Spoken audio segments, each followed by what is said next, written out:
నా జోన్ ఎక్కడ, నేను ఎక్కడ ఉన్నాను సార్? నా జోన్ నుంచి మధురవాడ, నాకేంచి తీసుకొచ్చి సాగర్ నగర్ నుంచి ఎంవిపి లాగాడు. ఎంవిపి నుంచి తాటిచెట్టిపాలెం వేసాడు. తాటిచెట్టిపాలెమే కదా సరే ఇచ్చేసి రిటర్న్ అవుట్ వేస్తాడు, ఇంటికి వెళ్ళిపోతాం అనుకున్నాను. తీరమ్మ చూసి తీసుకొచ్చేసి సింహాచలం డెలివరీ ఇవ్వాలి. తాటిచెట్టిపాలెం పికప్.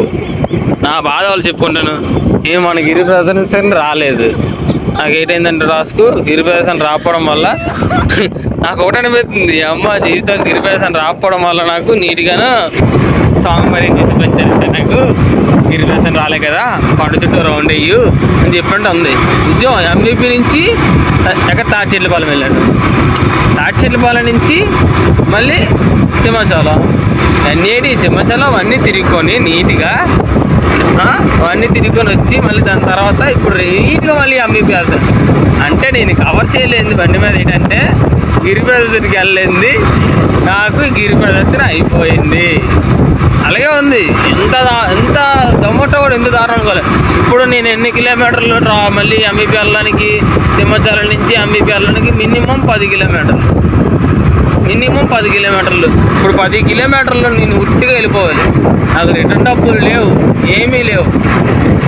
స్విగ్గీకి అయితే మాత్రం ఈ మూమెంట్ అయితే మాత్రం ఇలాగే కానీ వేసుకుంటే మాత్రం స్విగ్గీకి వెళ్ళాలి. ఏదైనా సరే తక్కువ ఒక 50 రూపాయలైనా రిటర్న్ ఇస్తాడు డబ్బులు. ఆర్డర్ ఇవ్వకపోయినా 50 రూపాయలు ఇంకా పైన వస్తుంది. మాకు జొమాటోలో దరిద్రం ఏంటంటే రిటర్న్ ఆర్డర్ ఉంటేనే బెస్ట్. రిటర్న్ ఆర్డర్ లేకపోతే దాని అంత దరిద్రం మా దాంట్లో ఏమీ లేదు. మా టాస్క్ ఇలా ఉంటుంది. ఇప్పుడు సింహాచలం రోడ్లో అడివారం దగ్గర ఉన్నాను. సింహాచలం నుంచి అడివారం వరకు అలాగా వెళ్ళి వచ్చాను. ఇప్పుడు నాకు ఎంత టాస్క్ అంటే అమ్మా, టైం చూస్తే కరెక్ట్గా ఎగ్జాక్ట్లీ 1:30 అవుతుంది. 1:30కి నేనేంచి సింహాచలం వచ్చాను. ఇప్పుడు రిటర్న్ ఆర్డర్ అయిపోతే దానంత దరిద్రం నాకు ఇంకేం లేదు. దేవుడు దయ వల్ల రిటర్న్ ఆర్డర్ పడితే హ్యాపీగా వెళ్ళిపోతాను. నిజంగా హ్యాపీ అంటే హ్యాపీ, చాలా హ్యాపీగా వెళ్ళిపోతాను రిటర్న్ ఆర్డర్ అయితే. జాగ్రత్తగా నేను అడివారం నుంచి మళ్ళీ మధురవాడ వెళ్ళాలి సింహాచలం నుంచి. ఇప్పుడు నా టాస్క్ కంప్లీట్ అయితే అవ్వలేదు. ఇంత దారుణం అనుకోలేదు. ఫస్ట్ ఆఫ్ ఆల్ ఇంత దారుణంగా నేను ఇంత దూరం వస్తానని అస్సలు ఎక్స్పెక్ట్ చేయలేదు. ఇంకోసారి కానీ ఎన్నెళ్ళు కొట్టేసారి వెళ్ళిపోవచ్చు, కానీ అస్సలు మాత్రం వెళ్ళకూడదు అని నాకు ఒకసారి అర్థమైంది. పెట్ట మనిషి లేదు, ఇతను ఎవరో కానీ ఇతను కూడా బయటికి వెళ్తాం. మాకు ఎందుకని టైం అయితే 1:30 అవుతుంది. ఏం చెప్తాం, టమోటా కష్టాలు. అందరూ అనుకుంటారు అమ్మ జీవితం నీట్గా నైట్ చేస్తున్నాడు సంపాదిస్తున్నా గడికి అనుకుంటుంది. ఇలాంటి టాస్కులు కూడా ఉంటాయి అప్పుడప్పుడు. ఇలాంటి టాస్కులు కూడా అనుభవిస్తేనే అనుభవం వస్తుంది. బాగా అనుభవం వచ్చింది నాకైతే మాత్రం.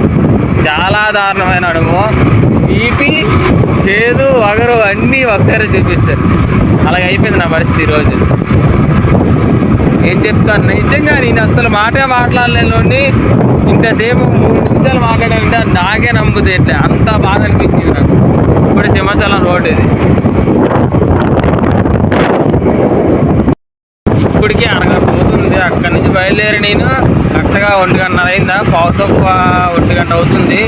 1/2 గంటలో కొట్టుకొచ్చాను వరకు. కానీ ఇప్పటికీ నాకు ఆర్డర్ వేయలేదు. అసలు ఏమనుకుంటున్నా జొమాటో నాకు ఏం అర్థం కావట్లేదు. ఒక ఆర్డర్ వేస్తే బాగున్నాం, ఇంటికి వెళ్ళిపోతే నాయిగా నేను హనుమంతులోకి వచ్చేసాను. హనుమంతులోకి ఇంకో 1 hour 2 కిలోమీటర్స్ ఉందంతే ఆల్మోస్ట్. ఈ 10 నిమిషాలు అలాగా దారుణంగా కొట్టుకొని వచ్చాను బండి. అయినా సరే జాలి లేదు జొమాటో వాడికి అసలు. గంట అవుతుంది, గంట అయిపోయింది ఆల్రెడీ. నాకు ఎందుకు ఈ టాస్క్? అవి 200 అయింది. ఇప్పుడు నాకు 2 ఆర్డర్లు వేసారంటే ఆ 2 ఆర్డర్లకు 200 అయింది. 235 రూపాయలు ఎంత అయింది సంథింగ్. దానికేంచి అదే 230 రూపాయలు నా జోన్లో ఉండి చేసుకున్నాను కదా. ఇక ఇది లాక్ వచ్చేసి ఇక్కడ వదిలేయడం ఎందుకు నాకు? ఒక ఆర్డర్ అయితే పంపించారా మా ఇంటికి వెళ్ళిపోతుంది. నేను సామే టమోటా సామే ఎక్కడున్నాడు? ఇయ్యాల